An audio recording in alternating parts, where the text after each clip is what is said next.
Terima kasih Anda masih bersama kami di Bicara Kawanua. Pemirsa, inflasi Amerika Serikat menembus angka 7,9%. Bahkan ini dikatakan yang tertinggi selama 4 dekade belakangan. Apakah ini mengancam pertumbuhan ekonomi Indonesia juga termasuk Sulawesi Utara? Pak Franky, bagaimana tanggapannya?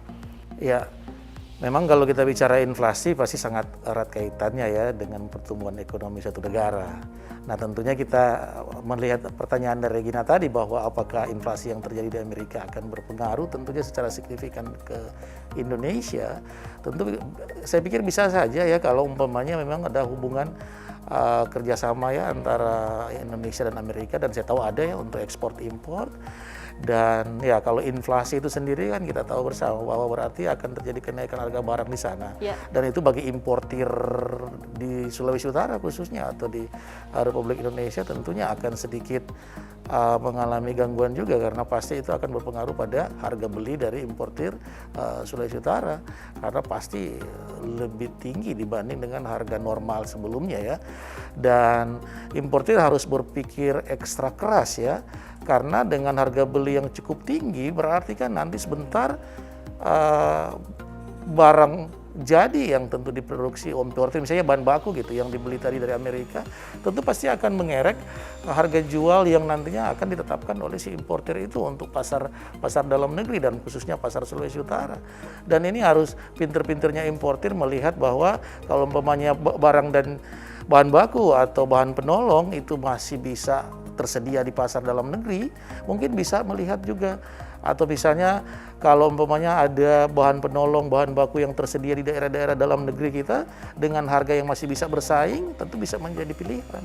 Karena memang harga jual yang tinggi kan kita tahu bersama pasti akan memberikan dampak luas bagi market share dari produk yang diproduksi oleh manufaktur tersebut. Iya, untuk sekarang ini di Amerika Serikat yang mengalami kenaikan cukup signifikan yaitu harga bensinnya, yang dikatakan lumayan tinggi, bahkan tertinggi selama beberapa dekade terakhir. Nah, kalau untuk Pak Asim melihatnya sendiri bagaimana? Apakah ada tanda-tanda begitu inflasi akan meningkat akibat inflasi di Amerika Serikat, maupun ada pengaruh antara perang antara Rusia dan juga Ukraina, Pak? Apakah sudah ada tanda-tandanya atau malah kita belum terdampak untuk saat ini? Ya, jadi ini menarik nih membahas tentang inflasi di Indonesia.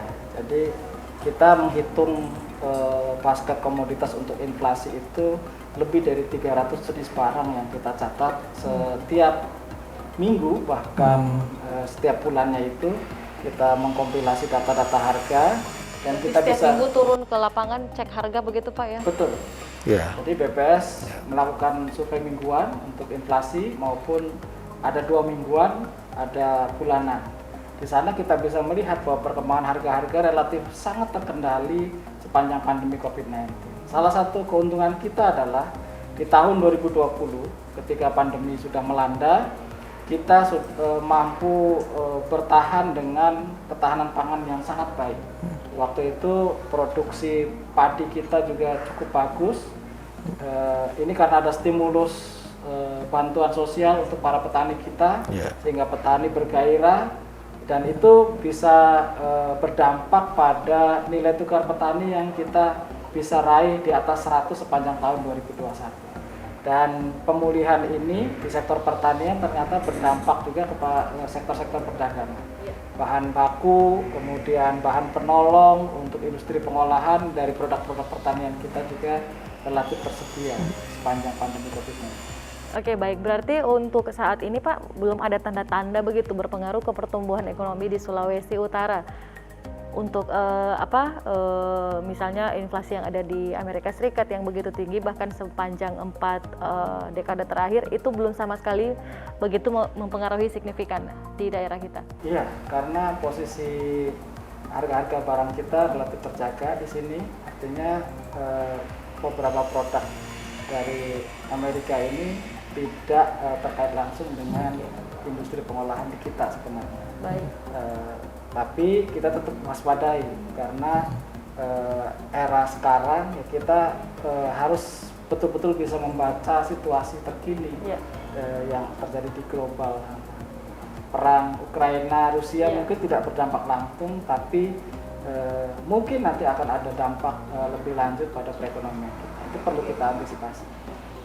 Nah Pak Franky, untuk perang yang terjadi antara Rusia Ukraina, bagaimana kita harus melihat hal ini untuk supaya kita bisa waspada begitu seperti yang dikatakan Pak Asim tadi, jangan-jangan dia bisa berdampak ke ekonomi, atau mungkin ada saran dari Pak Franky, kita melihatnya seperti apa? Apakah kita harus jangan panik atau seperti apa? Karena contohnya minyak goreng saja sekarang kan orang udah panik buying, suka beli berlebihan begitu di di retail, di toko-toko dan sebagainya. Silakan Pak. Ya baik Regina. Jadi memang kalau ditanyakan seperti itu, saran saya yang pertama tentu masyarakat jangan panik ya, karena melihat hubungan ekspor impor juga antara Indonesia atau tepatnya Sulawesi Utara dengan Rusia Ukraina. Kita mungkin nanti mungkin data-data yang akan dipaparkan oleh Pak Asim, tapi mungkin tidak terlalu terpengaruh itu secara jangka pendek ya.